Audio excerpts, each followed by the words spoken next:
Hello, everybody. Welcome to Learning Launch. And today I'm starting a new unit number 4.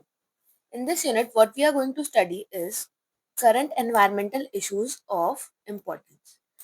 What are the topics that we are going to discuss? Global warming, greenhouse effects, climate change, acid rain, ozone layer formation and depletion, population growth, and automobile pollution, and burning of paddy straw. So, let's start with the video. The first topic that we are going to discuss is global warming.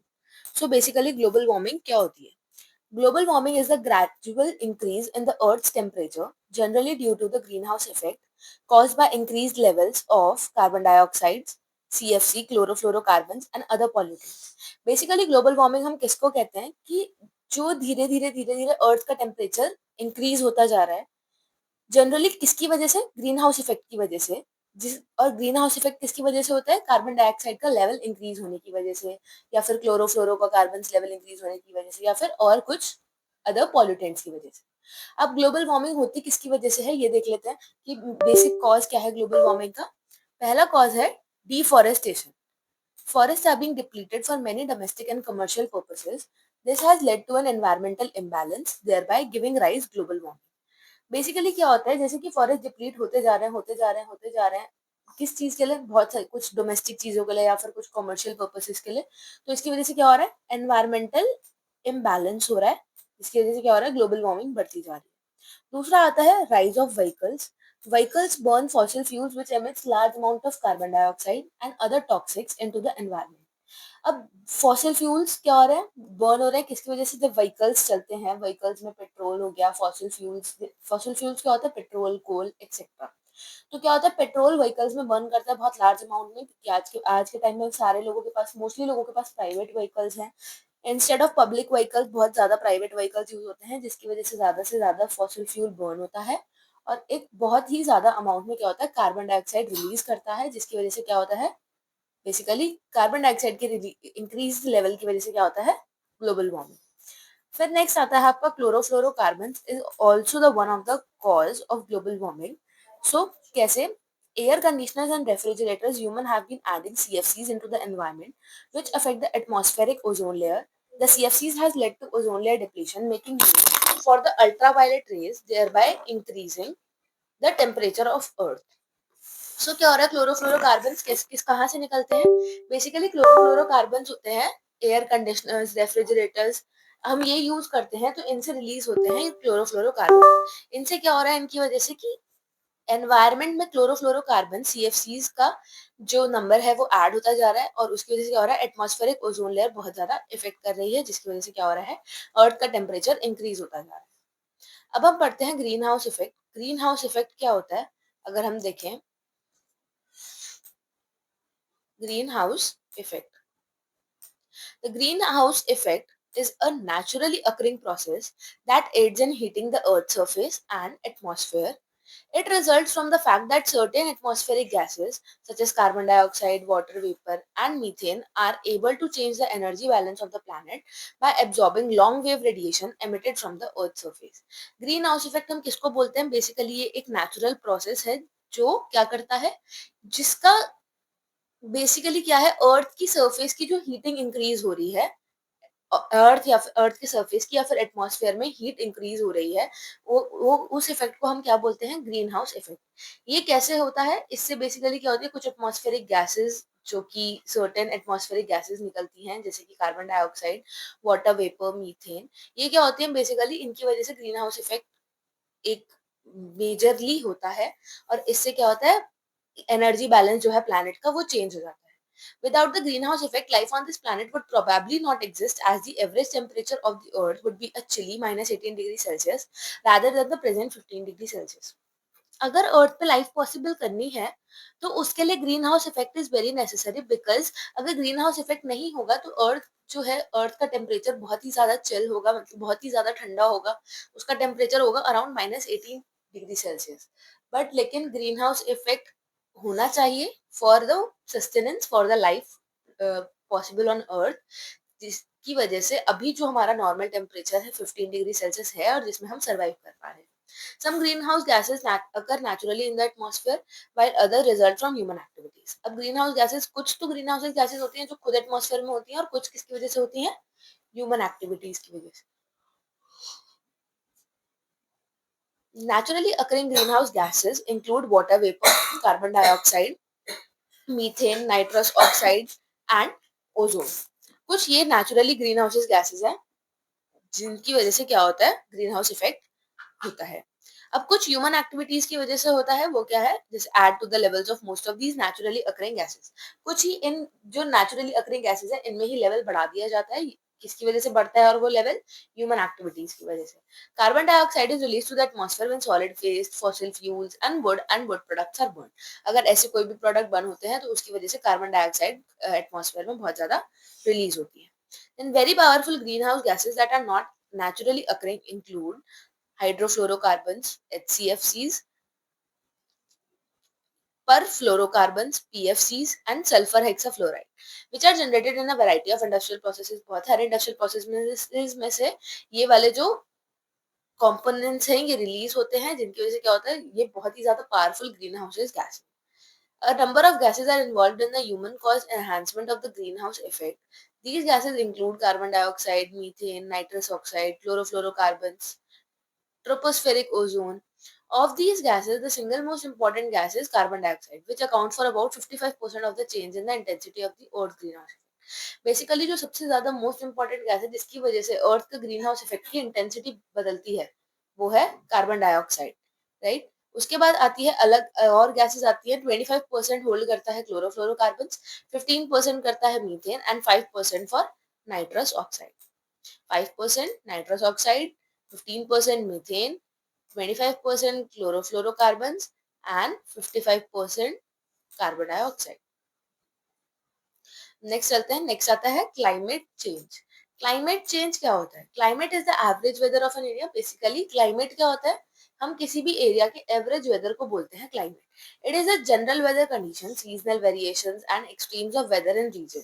Such conditions which average over a long period at least 30 years is called climate. Such ऐसी conditions जहाँ पे normally एक बहुत time से एक ही बहुत लंबे time से एक ही सराउंडिंग्स हैं, एक ही कंडीशंस हैं, उसको हम क्या बोलते हैं? Climate. The intergovernmental panel on climate change IPCC in 1990 and 1992 published best available evidence about past climate change, the greenhouse effect and recent changes in global temperature. It is observed that it is observed that Earth's temperature has changed considerably during the geological time. It has experienced several glacial and interglacial periods. However, during the past 10,000 years of the current interglacial period, the mean average temperature has fluctuated by 0.51 degrees Celsius over 100 to 200 year period. We have relatively stable climate for thousands of years, due to which we have practiced agriculture and increased population. Even small changes in climatic condition may disturb agriculture that would lead to migration of animals including humans. क्या होता है? Basically बहुत छोटे छोटे changes climate condition में अगर छोटे changes भी आते हैं तो उनकी वजह से क्या होता है? एग्रीकल्चर डिस्टर्ब होता है. उसकी वजह से क्या होता है? एनिमल्स और ह्यूमंस क्या करते हैं? माइग्रेशन करते हैं. क्लाइमेट चेंज हो रहा है. अगर हम नॉर्मली स्टार्टिंग से एक ही क्लाइमेट में रहते हैं तो हमें उस क्लाइमेट की आदत हो जाती है, हमें उस क्लाइमेट में रहने की आदत हो जाती है कि हमें उस क्लाइमेट पे कैसे रहना है. अगर इफ सडनली आप किसी एरिया में रह रहे हो जहाँ पे नॉर्मल टेम्परेचर रहता है अराउंड 15 डिग्री सेल्सियस या फिर 18 डिग्री सेल्सियस, अगर वहां पे टेम्परेचर सडनली इंक्रीज हो जाए और इंक्रीज होके हो जाए 40 डिग्री सेल्सियस या फिर 44 डिग्री सेल्सियस, क्या आप उस टेम्परेचर में सर्वाइव कर पाओगे? नहीं. तो उसके लिए आपको क्या करना पड़ेगा? ऑब्वियसली माइग्रेशन करना पड़ेगा. तो इस क्लाइमेट चेंज एक बहुत बड़ा रोल प्ले करता है. देन आती है anthropogenic activities are upsetting the delicate balance that has been established between various components of the environment. Greenhouse gases are increasing in atmosphere, resulting in increase in the average globe temperature. Greenhouse gases बहुत तेजी से बढ़ती जा रही है atmosphere में जिसकी वजह से क्या हो रहा है? एवरेज ग्लोबल टेम्परेचर जो है हमारा ग्लोब का जो इतना भी नॉर्मल एवरेज टेम्परेचर है वो भी इंक्रीज करता जा रहा है. जिसमें अपसेट द हाइड्रोलॉजिकल साइकिल, जिसकी वजह से क्या हो रहा है? हाइड्रोलॉजिकल साइकिल में इफेक्ट पड़ रहा है. फ्लड्स हो रही हैं. फ्लड्स और ड्रॉट्स हो रहे हैं अलग अलग वर्ल्ड में, वर्ल्ड के अलग अलग रीजन में. सी का जो लेवल है वो इंक्रीज होता जा रहा है. Changes in agriculture productivity, famine and deaths of human as well as livestock. right? Let's proceed further. Global warming implications climate change. अब क्लाइमेट चेंज के बेसिकली आपके इम्प्लीकेशंस क्या हैं ग्लोबल वार्मिंग के? Rise in global temperature increase होने की वजह से क्लाइमेट चेंज होता है. राइज इन सी लेवल और फूड शॉर्टेजेस एंड हंगर. अब observations show that global temperatures have risen by about 0.6 degrees Celsius over the 20th century. There is strong evidence now that most of the observed warming over the last 50 years is caused by human activity. ये बहुत अगर हम देखते हैं last कुछ अगर हम surveys देखते हैं तो उनके अकॉर्डिंग देखा जाता है कि लास्ट 50 इयर्स में जितना ये ग्लोबल वार्मिंग का जो भी इंक्रीज हो रहा है टेम्परेचर ये मोस्टली हो रहा है ह्यूमन एक्टिविटीज के through. Climate model predict that the global temperature will rise by about 6 degrees Celsius by the year 2100. ऐसा बोला जाता है कि ईयर 2100 तक 6 डिग्री सेल्सियस जो है टेम्परेचर पूरे ग्लोब का टेम्परेचर 6 डिग्री सेल्सियस से इंक्रीज करेगा, जो कि एक बहुत ही ज्यादा इशू की बात है कि हमारा ग्लोबल का टेम्परेचर बढ़ता जा रहा है, ग्लोबल वार्मिंग बढ़ती जा रही है. तो it is one of the most important. Rise in sea level next. In general, the faster the climate change, the greater will be the risk of damage. जितनी तेजी से क्लाइमेट चेंज होता है उतना ही ज्यादा डैमेज है, उतना ही ज्यादा रिस्क है. The mean sea level is expected to rise 9 से 88 centimetre by the year 2100, causing flooding of low-lying areas and other damages. ये देखा जा रहा है कि सी का लेवल भी राइज कर रहा है बहुत तेजी से, जैसे जैसे क्लाइमेट चेंज हो रहा है, जैसे जैसे क्लाइमेट जितनी तेजी से क्लाइमेट चेंज हो रहा है उतना ही ज्यादा डैमेज है. तो जितनी उसकी वजह से क्या हो रहा है कि सी का जो लेवल है वो राइज अप होता जा रहा है, जिसकी वजह से क्या हो रहा है जो जहाँ लो लाइंग एरियाज हैं जो कि नीचे थोड़े से बसे हुए हैं उनमें फ्लड आने के बहुत ज्यादा चांसेस. नेक्स्ट आता है food shortages and hunger. Water resources will be affected as precipitation and evaporation patterns change around the world. This will affect agriculture output. Food security is likely to be threatened and some regions are likely to experience food shortages and hunger. अब basically क्या हो रहा है water sources बहुत ज्यादा effect हो रहे हैं इनकी वजह से, ग्लोबल वार्मिंग की वजह से, जिसकी वजह से पैटर्न चेंज हो रहा है पूरे वर्ल्ड का, एग्रीकल्चरल आउटपुट अफेक्ट कर रहा है, फूड सिक्योरिटी के लिए एक बहुत बड़ा चैलेंज आ रहा है और कुछ रीजन्स में तो फूड की शॉर्टेज भी हो रही है और हंगर भी लोगों को देखना पड़ रहा है. आगे आता है कॉन्सिक्वेंसेज ऑफ क्लाइमेट चेंज. अब बेसिकली क्लाइमेट चेंज हो रहा है तो उसके हमारे क्या क्या कॉन्सिक्वेंसेज हैं ये देख लेते हैं. हियर आर द सम की कॉन्सिक्वेंसेज. पहला है water availability and crop yields. Decrease in water availability and crop yields due to change in precipitation problem. जैसे जैसे प्रेसिपिटेशन की प्रॉब्लम चेंज हो रही है उसकी वजह से वाटर की अवेलेबिलिटी कम होती जा रही है और क्रॉप यील्डिंग भी कम हो रही है. देन आता है extreme weather events. Increase frequency and severity of extreme weather events such as heat waves, droughts, floods and storms which can cause damage to infrastructure. इसकी वजह से क्या हो रहा है इंफ्रास्ट्रक्चर में बहुत ज्यादा डैमेज हो रहा है. नेक्स्ट आता है biodiversity loss. Disruption of ecosystem and loss of diversity due to changes in temperature and precipitation patterns leading to the extinction of many plant and animal species. Biodiversity का भी बहुत ज्यादा लॉस हो रहा है जैसे जैसे इकोसिस्टम डिस्टर्ब होता जा रहा है, डाइवर्सिटी लॉस होती जा रही है टेम्परेचर की बढ़ने की वजह से, प्रेसिपिटेशन पैटर्न में चेंज आने की वजह से. इसकी वजह से क्या हो रहा है बहुत सारे प्लांट्स और एनिमल की स्पीशीज जो है खत्म होती जा रही है, एक्सटिंक्ट होती जा रही है. नेक्स्ट आता है सी लेवल राइज. सी का जो लेवल है वो बढ़ता जा रहा है जिसकी वजह से क्या और किसकी वजह से हो रहा है, सी का लेवल किसकी वजह से बढ़ रहा है, due to melting glaciers and ice sheets. और ये मेल्ट क्यों कर रही है, ड्यू टू ग्लोबल वार्मिंग, क्योंकि हमारा ग्लोब का टेम्परेचर इंक्रीज कर रहा है, which can lead to control erosion, flooding and salt water intrusion into fresh water sources, जिसकी वजह से ये भी एक प्रॉब्लम है. नेक्स्ट आता है human health. Increased risk of heat-related illness and mortality, as well as increased spread of diseases such as malaria and Lyme diseases due to changing temperature. अब टेम्परेचर चेंज होने की वजह से बहुत ज्यादा हीट इंक्रीज होती जा रही है, इलनेस बढ़ रही है, लोगों में बहुत ज्यादा बीमारियां भी देखने को मिल रही हैं. Human health. अब आते हैं नेक्स्ट टॉपिक पे. नेक्स्ट टॉपिक है आपका एसिड रेन. अब बेसिकली एसिड रेन होता क्या है, it is a type of precipitation only, एक तरीके का प्रेसिपिटेशन ही है, मतलब एक it is a form of rain that is more acidic then normal rain. Normal rain से बस एसिड रेन क्या है, नॉर्मल रेन से थोड़ी ज्यादा एसिडिक होती है. It is caused by the chemical reaction between pollutants released into the atmosphere and water vapour. अब जो भी पॉल्यूटेंट्स रिलीज होते हैं एटमॉस्फेयर में या फिर वाटर वेपर्स होते हैं, मेनली मेनली इसका रीज़न क्या है कि ये किसकी वज़ह से होता है कि केमिकल रिएक्शन बढ़ती जा रही हैं और किसके बीच में पॉल्यूटेंट्स जो भी रिलीज़ हो रहे हैं हवा में, एटमॉस्फेयर में, उनको ये साथ ये कंबाइन करती है, उनके साथ रिएक्ट करती है, उनके साथ केमिकल रिएक्शंस होते हैं और एसिड रेन फॉर्म होती है। These pollutants come from sources like factories, power plant and vehicles. Pollutants कहाँ से रिलीज़ होते हैं?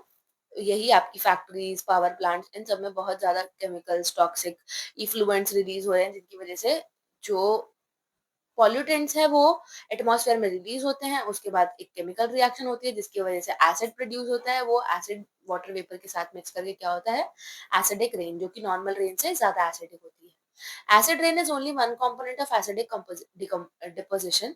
Acidic decomposition is a total waste acidic deposition and dry deposition. Basically acidic decomposition तुम्हारा क्या होता है, it is a total waste acidic deposition and dry deposition और wet acidic deposition का टोटल, उनका सम। Rain water is turned acidic when its pH falls below 5.6। अगर जब रेन वाटर को एसिडिक कब बोलते हैं, जब उसका पीएच 5.6 से नीचे गिर जाता है। इनफैक्ट क्लीन और natural rain water has a pH of 5.6 degree 5.6 at 20 degree Celsius because of formation of carbonic acid due to dissolution of CO2 in water. अगर हम देखें नॉर्मली फ्रेश वाटर या फिर नेचुरल रेन जो होती है उसका भी पीएच 5.6 होता है, पर कब, जब उसका टेम्परेचर होता है 20 डिग्री सेल्सियस। और वो क्यों होता है, क्योंकि उसमें कार्बोनिक एसिड फॉर्म कर जाता है कार्बन डाइऑक्साइड को पानी में डिसॉल्व होने के बाद। In absence of rain dry deposition of acid में अकर। जब रेन नहीं होती है तब क्या होता है, एसिड का ड्राई डिपोजिशन हो जाता है। अब एसिड रेन के इफेक्ट्स क्या क्या है वो देख लेते हैं। It can damage forest and others ecosystems, इसकी वजह से फॉरेस्ट और इकोसिस्टम्स पर बहुत ज्यादा इफेक्ट पड़ रहा है। It can also harm fish and other aquatic life, बहुत ज्यादा फिशेस को हार्म करती हैं, दूसरी एक्वेटिक लाइफ्स को भी करती हैं। Many lakes of Sweden, Norway and Canada have become fishless due to acid. बहुत लाइक स्वीडन, नॉर्वे, कनाडा हो गया, इनमें फिशेस कम हो रही हैं, इनमें फिशेस मोस्टली खत्म ही हो गई हैं, किसकी वजह से, सिर्फ एसिड रेन की वजह से। It damages foliage and weaken trees. It causes deterioration of buildings, especially made of marble.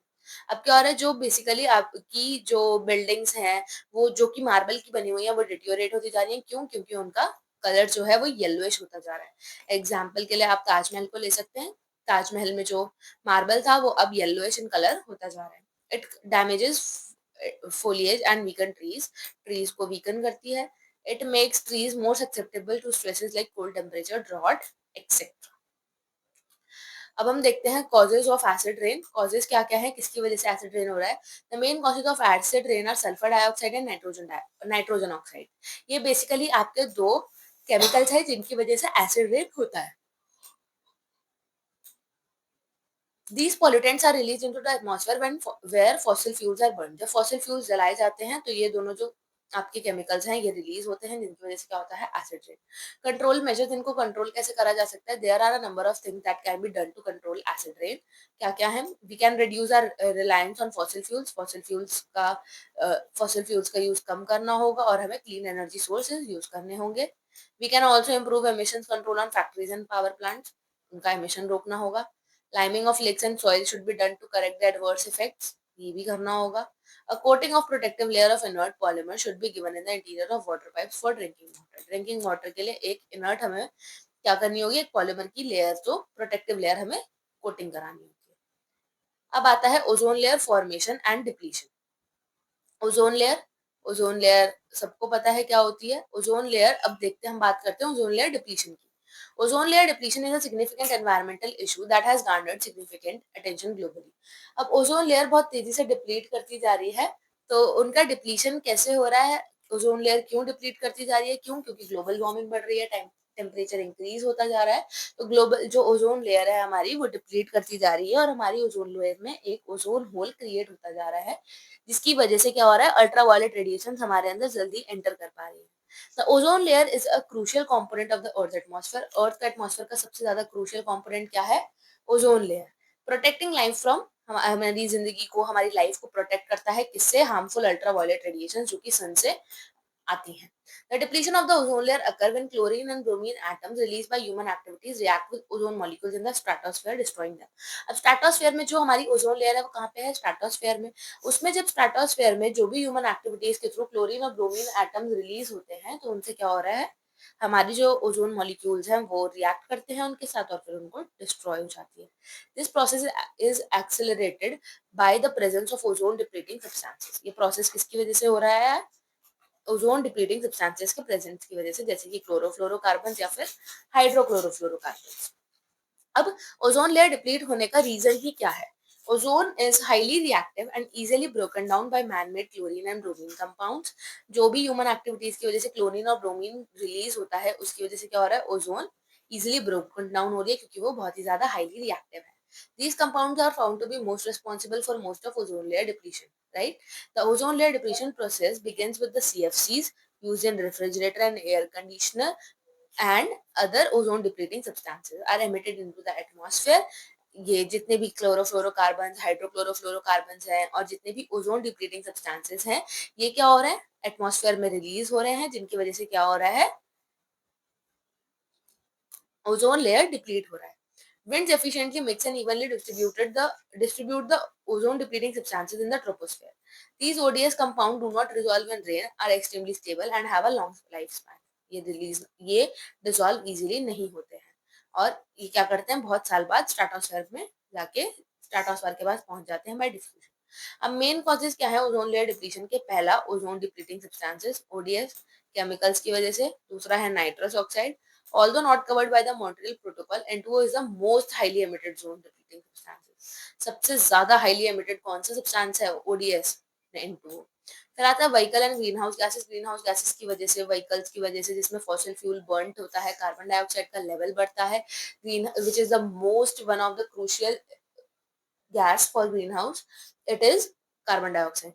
अब वो इंक्रीज होता है, उसकी वजह से वो रिलीज होती है, जिसकी वजह से क्या हो रहा है? ग्लोबल वार्मिंग बढ़ती जा रही है और ओजोन लेयर डिप्लीट होती जा रही है. नेक्स्ट आता है आपका effects of ozone layer depletion. Ozone layer depletion होता जा रहा है तो उसके इफेक्ट क्या क्या है? पहला आता है effect on human and animal health. Health पे बहुत ज्यादा इफेक्ट हो रहा है. डायरेक्ट सन से निकली हुई अल्ट्रावायलेट रेडिएशन हमारे पास आ रही है, जिसकी वजह से क्या हो रहा है? हम आई डिसीजेस बढ़ने के बहुत ज्यादा चांसेस हैं. स्किन कैंसर होने के चांसेस हैं. इन्फेक्शियस डिजीज और भी बहुत ज्यादा बढ़ रही है. नेक्स्ट आता है effect on terrestrial plants in forest and grasslands. Increase radiation is likely to change species composition, thus altering the biodiversity in different ecosystems. It could also may affect the plant community. इसकी वजह से क्या हो रहा है? Plant की community में भी बहुत ज्यादा इफेक्ट पड़ रहा है. देन आता है इफेक्ट ऑन एक्वेटिक सिस्टम. अब क्या हो रहा है? जैसे कि आपका ओजोन लेयर डिप्लीट होता जा रहा है ग्रीन हाउस गैसेस की वजह से, उसकी वजह से क्या हो रहा है? एसिड रेन हो रहा है, जिसकी वजह से क्या हो रहा है? एसिड रेन की वजह से एक्वेटिक लाइफ पे बहुत बड़ा इफेक्ट पड़ता है. देन आता है इफेक्ट ऑन बायोजियोकेमिकल साइकिल्स. इसमें क्या होता है? जैसे जैसे सोलर रेडिएशन, यूवी रेडिएशन बढ़ती जा रही है, उससे क्या हो रहा है? टेरेस्ट्रियल और एक्वेटिक बायोकेमिकल साइकिल्स अफेक्ट हो रही हैं, जिससे क्या हो रहा है? दोनों सोर्सेज और ग्रीन हाउस के जो भी सोर्सेज और सिंक हैं, दोनों ऑल्टर होते जा रहे हैं. गैसेस जो है इंपॉर्टेंट ट्रेस गैसेस हैं, जैसे कि कार्बन डाइऑक्साइड हो गया. ये सारी इंपॉर्टेंट गैसेस हैं. किसके लिए इंपॉर्टेंट? तो है, एनवायरमेंट में तो होनी चाहिए, बट इनके एक्सेस की वजह से क्या होता है? ग्लोबल वार्मिंग इंक्रीज करती है. फिर आता है effect on air quality. Air की क्वालिटी गिरती जा रही है क्योंकि जितनी अच्छी एयर की क्वालिटी है उसमें ओजोन लेयर अब डिप्लीट होती जा रही है, तो उसकी वजह से क्या हो रहा है? एयर की क्वालिटी को इफेक्ट हो रहा है. नेक्स्ट आता है आपका कंट्रोल मेजर्स. अब हमें इसको कंट्रोल कैसे करना चाहिए? पहला आता है Montreal protocol. It is signed in 1987, aims to phase out the production and consumption of ozone depleting substances, reducing their concentration in the atmosphere. According to Montreal protocol, atmosphere में हमने जो भी ओजोन डिप्लीटिंग सब्सटेंसेस है, इनका concentration क्या कर दिया है? रिड्यूस. फिर आते हैं इको फ्रेंडली प्रोडक्ट्स. हमें इको फ्रेंडली प्रोडक्ट्स यूज करने चाहिए और हमें व्हीकल्स का कम से कम यूज करना चाहिए, जिसकी वजह से क्या होगा? ओजोन कम होगा और हमारे एमिशन जो होंगे खत्म होंगे. फिर आता है nitrous oxide prohibition. Prohibiting the use of nitrous oxide can help reduce in concentration of ozone depleting. अब क्या हो रहा है? जैसे जैसे प्रोहिबिट होते जा रहे हैं नाइट्रस ऑक्साइड का यूज, इसकी वजह से क्या हो रहा है? कंसंट्रेशन कम होता जा रहा है, रिड्यूस होता जा रहा है ओजोन डिप्लीशन. अब आता है effect of population growth on environment. अब पॉपुलेशन का ग्रोथ कैसे कैसे इफेक्ट कर रहा है एनवायरनमेंट के ऊपर, अब हम ये देखेंगे कि पॉपुलेशन ग्रोथ. अब नॉर्मली हमने देखा कि इंडिया में पॉपुलेशन ग्रोथ रेट जो है वो बहुत ज्यादा हाई है. रोज की अगर हम देखें तो डेली का बहुत सारे जो न्यूली बॉर्न पीपल हैं वो बहुत ज्यादा ऐड होते जा रहे हैं. न्यूली इन्फेंट्स, बहुत हमारी पॉपुलेशन बहुत तेजी से ग्रो कर रही है. तो अब इसका क्या इफेक्ट पड़ रहा है एनवायरनमेंट पे, हम ये देख लेते हैं. पहला रिसोर्स डिप्लीशन, रिसोर्सेज खत्म होते जा रहे हैं। अब जैसे जैसे हमारे पास फाइनाइट रिसोर्सेज हैं तो उसकी वजह से क्या हो रहा है, फाइनाइट रिसोर्सेज की वजह से हमारे रिसोर्सेज खत्म होते जा रहे हैं। और कैसे, just to satisfy the needs of population, जितनी पॉपुलेशन है सबकी नीड सेटिस्फाई करनी पड़ेगी, उनकी सेटिस्फाई करने की वजह से क्या हो रहा है, रिसोर्स खत्म होते जा रहे हैं। फिर आता है एनवायरमेंटल डिग्रेडेशन, एनवायरमेंट डिग्रेड होता जा रहा है, habitat construction, biodiversity loss and increase pollution and green house gas emission. फिर आता है इकोसिस्टम प्रेशर्स, क्या हो रहा है, disruption of ecological balance and increase risk of diseases. जैसे जैसे इंक्रीज रिस्क, इतना ज्यादा रिस्क बढ़ रहा है इकोलॉजिकल बैलेंस के डिसरप्शन की वजह से कि हमें बहुत ज्यादा डिसीजेस के हम लोग प्रोन हो गए हैं। Urbanization challenges, strain on infrastructure and basic services in rapidly growing urban areas। अब क्या हो रहा है, जैसे जैसे पॉपुलेशन बढ़ती जा रही है उतने उतने बेसिक सर्विसेज भी इंक्रीज होती जा रही है, लिविंग स्टैंडर्ड्स इंक्रीज हो रहे हैं, जिसकी वजह से अर्बनाइजेशन चैलेंजेस भी बहुत ज्यादा देखने को मिल रहे हैं। फिर आता है food and water security, increase demand leading to unsustainable practices and potential shortages. Food and water की सिक्योरिटी, अब उसमें क्या हो रहा है, जैसे जैसे पॉपुलेशन बढ़ रही है सबके लिए बहुत ज्यादा अमाउंट में रिसोर्सेज की अवेलेबिलिटी चाहिए। अब उसमें ज्यादा बहुत ज्यादा डिमांड बढ़ती जा रही है, किसके जिसकी वजह से क्या हो रहा है, अनसस्टेनेबल प्रैक्टिसेस फॉलो हो रही हैं और बहुत ज्यादा शॉर्टेज होती जा रही है। तो ये आपके कुछ इफेक्ट्स थे पॉपुलेशन ग्रोथ एनवायरनमेंट के ऊपर, कि आपका पॉपुलेशन बढ़ने की वजह से एनवायरनमेंट पे क्या क्या इफेक्ट पड़ रहा है। नेक्स्ट आता है ऑटोमोबाइल पॉल्यूशन। ऑटोमोबाइल पॉल्यूशन क्या होता है, पहले तो हम यही समझ लेते हैं। जैसे कि नाम से समझ आ रहा है, ऑटोमोबाइल मतलब व्हीकल से जनरेट हुआ हुआ pollution is known as automobile pollution. Automobile pollution क्या होता है, जो जो harmful emissions, harmful gases, harmful toxic chemicals या फिर टॉक्सिक सब्सटेंसेस जो भी रिलीज होते हैं, किसमें से, व्हीकल्स में से रिलीज होते हैं, powered by internal combustion engines, IC engines. Internal combustion engines की वजह से जो भी हार्मफुल एमिशंस निकलते हैं व्हीकल्स में से, उनकी वजह से क्या होता है, automobile pollution. These emissions includes pollutants such as carbon monoxide, nitrogen oxides, sulfur dioxide, particulate matter, hydrocarbons and carbon dioxide which contribute to air pollution and environmental degradation। अब क्या हो रहा है, जैसे जैसे बढ़ते जा रहा है ऑटोमोबाइल पॉल्यूशन, पहले तो ऑटोमोबाइल पॉल्यूशन बढ़ ही क्यों रहा है, due to use of vehicles, due to use of private vehicles instead of using public vehicles। हमें public vehicles पहले तो ज्यादा से ज्यादा यूज करने चाहिए, पर जैसे कि हम प्राइवेट व्हीकल्स इतना ज्यादा यूज करने लगे हैं कि उनसे जितने भी टॉक्सिक कंपोनेंट्स, टॉक्सिक सब्सटेंसेस निकलते हैं, उनकी वजह से क्या होता है, automobile pollution.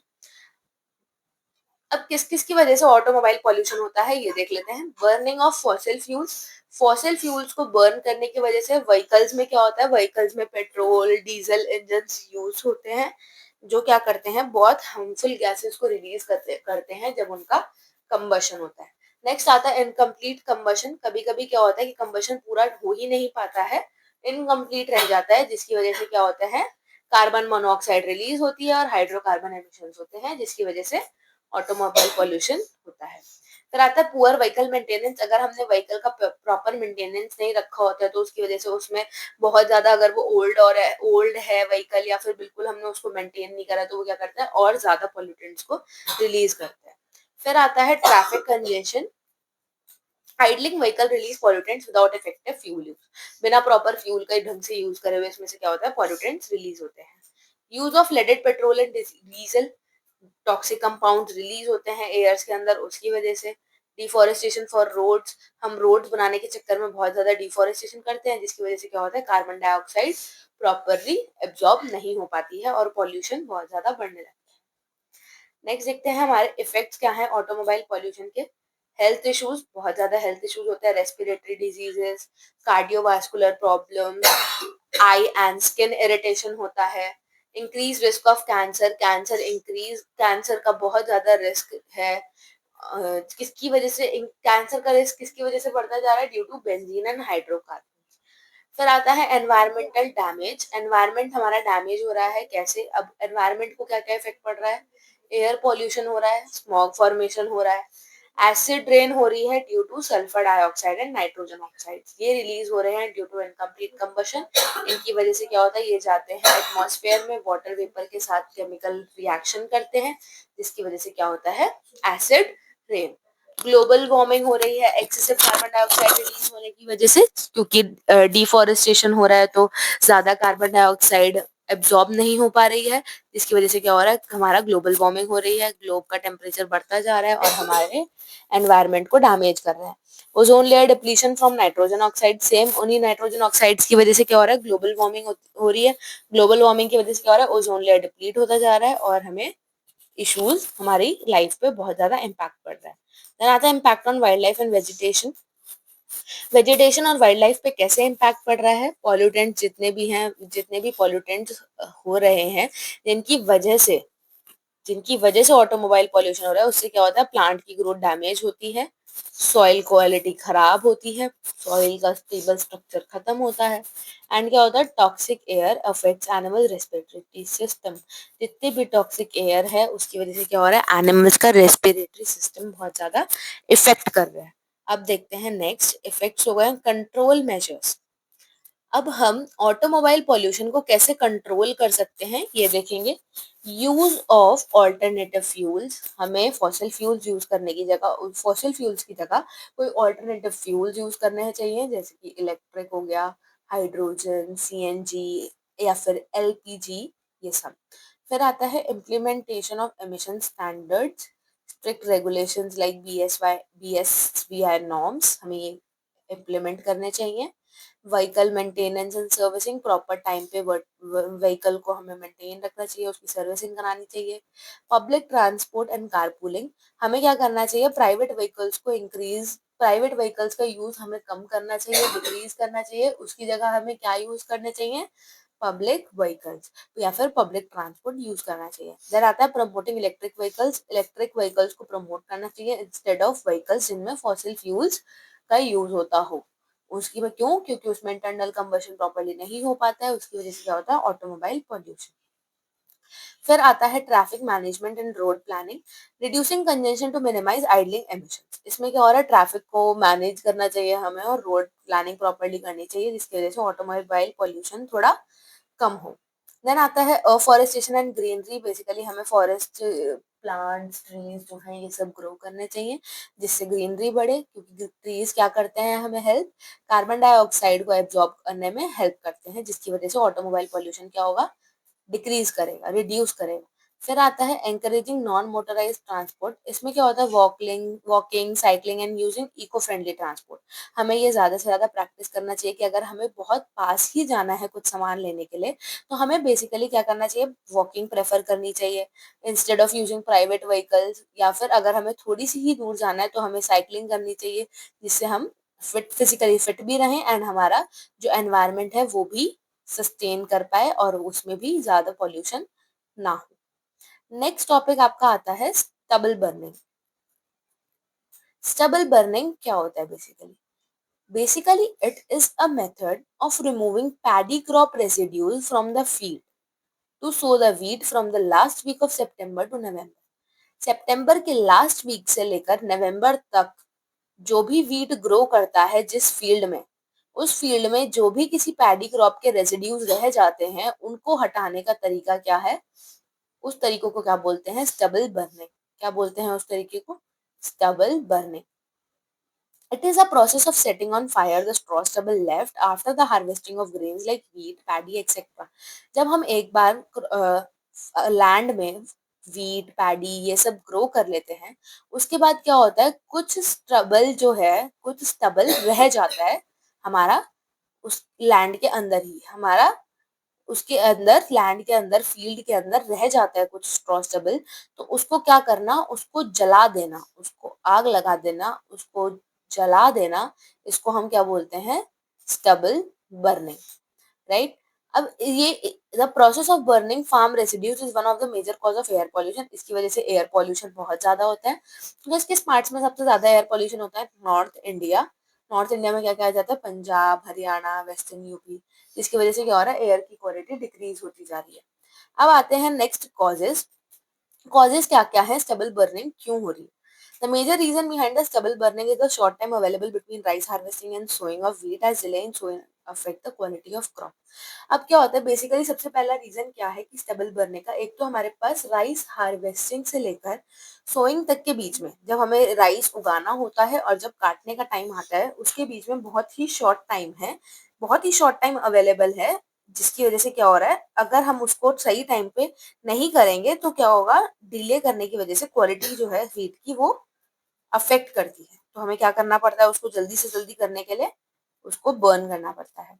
Crop residue burning is practiced by farmers to prepare the land for next cultivation, and through this method the remains of the crops are burned. जो बाकी बची हुई क्रॉप्स हैं उनको जला दिया जाता है। क्यों? क्योंकि उनको क्रॉप रेसिड्यू को वहां से हटाने के लिए उनको जला दिया जाता है, जिसकी वजह से वो लैंड को नेक्स्ट कल्टीवेशन के लिए रेडी कर पाए। फिर आता है therefore stubble burning is one of the cheapest method to clean the field. तो सबसे चीप मेथड क्या है? स्टबल बर्निंग है, जिससे हम फील्ड को क्लीन कर सकते हैं। उसके बाद आता है इम्पैक्ट। अब स्टबल बर्निंग हम कर तो रहे हैं, उससे क्या क्या इम्पैक्ट पड़ रहा है अब ये देख लेते हैं कि हमारे हमने जला तो दिया, हमने जो भी हमारे बचे हुए हैं उसमें रह जाते हैं क्रॉप रेसिड्यूज, उनको हमने जला तो दिया पर लेकिन अब उसके इम्पैक्ट क्या क्या हो रहा है? पहला पॉल्यूशन, बहुत सारे टॉक्सिक पॉल्यूटेंट्स रिलीज होते हैं एटमॉस्फेयर में, जैसे कि carbon monoxide, methane, carcinogenic, polycyclic, बहुत सारे कंपाउंड्स रिलीज होते हैं एटमॉस्फेयर में। ये पॉल्यूटेंट्स क्या होते हैं, सराउंडिंग्स में मिल जाते हैं और एयर की क्वालिटी को डिक्रीज करते हैं। नेक्स्ट आता है सॉइल फर्टिलिटी। सॉइल फर्टिलिटी कम होती जाती है, सॉइल हमें लेस फर्टाइल हो जाती है, जिससे वजह से क्या होता है न्यूट्रिएंट्स जो है बहुत ज्यादा न्यूट्रिएंट्स का लॉस होता है। नेक्स्ट आता है heat penetration. It generates heat that penetrates into the soil. इसकी वजह से जब हम किसी चीज को जलाते हैं, जब हम क्रॉस रेसिड्यूज को जलाते हैं तो इसकी वजह से क्या होता है बहुत ज्यादा हीट जनरेट होती है सॉइल में, जिसकी वजह से सॉइल इरोजन होता है। यूजफुल माइक्रोब्स, जो हमारे माइक्रोब्स काम के हैं वो माइक्रोब्स भी हम उनको भी लॉस कर देते हैं और हमारी सॉइल का मॉइस्चर भी खत्म हो जाता है। अब इस स्टबल बर्निंग को कैसे कंट्रोल किया जा सकता है कि हम इसको कंट्रोल करें और ये कम से कम हो? पहला तरीका है the government should introduce effective and economical techniques. पहली बात, गवर्नमेंट को ऐसी टेक्निक्स इंट्रोड्यूस करनी चाहिए जिससे स्टबल बर्निंग, जिससे क्रॉप रेसिड्यू जो है उसको रिमूव करना और इजी हो जाए। Farmers should be encouraged to diversity their crops, moving away from their paddy and towards fruit. अब क्या करना चाहिए? फार्मर्स को अपने क्रॉप्स का डाइवर्स करना चाहिए, कभी कुछ ग्रो करना चाहिए, कभी कुछ ग्रो करना चाहिए, चेंज कर करके ग्रो करना चाहिए। देन आता है local awareness programmes. Local awareness programmes को ऑर्गेनाइज कराना चाहिए, जिससे फार्मर्स को पता चलना चाहिए, या फिर जो हमारी पब्लिक अवेयर नहीं है, पब्लिक अवेयरनेस क्रिएट करना बहुत ज्यादा जरूरी है, जिसकी वजह से जो भी ये प्रैक्टिसेस हैं या फिर पॉल्यूशन है ये कम अमाउंट में हो और ये एनवायरनमेंट के लिए भी अच्छा रहे। देन आता है farmers engaging in stubble burning should face penalties. जो भी फार्मर्स अगर हमें दिखता है कि स्टबल बर्निंग कर रहा है तो उन पे हाई पेनल्टीज लगानी चाहिए, जिसकी वजह से पोल्यूशन को अफेक्ट ना हो। नेक्स्ट आता है आपका instead of stubble burning the government should support the conversion of crop residue into organic fertilisers. क्या करना चाहिए? गवर्नमेंट को प्रमोट करना चाहिए, गवर्नमेंट को हमें सपोर्ट करना चाहिए फार्मर्स को कि वो क्या करें, उस क्रॉप रेसिड्यू को कन्वर्ट करके एक ऑर्गेनिक फर्टिलाइजर्स या फिर फॉडर्स की तरह उसको यूज कर लिया जाए।